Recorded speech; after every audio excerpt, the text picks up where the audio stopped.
Üks viga, mida inimesed ka teevad, on see, et nad võtavad oma investeeringule liiga lühiajalise vaate. Nad mõtlevad, et ma teen selle kiire tehingu, tulen sealt võib-olla mõne kuu pärast välja ja teen kiiret raha. Minu kogemus on see, et investeerimine on pikaaegne, aeglane ja väga igav mäng, kui seda õigesti teha.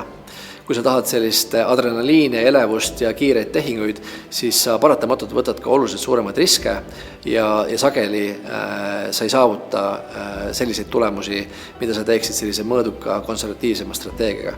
Nii et tasub loomulikult alati oma riskiisu hinnata, see tähendab seda, et ei võiks mingis osas oma rahaga sellist põnevust tekitada, aga ma usun seda, et targad investorid on need, kes siis pigem on sellises rahulikus pikas mängus ja võib-olla siis mõne murdosa protsendiga oma portfellis siis tekitavad endale sellist elevust selliste uute, säravate, põnevate investeeringutega, mis siis võib-olla on parasjagu trendikas või millega siis justkui kõik turul on kaasa läinud.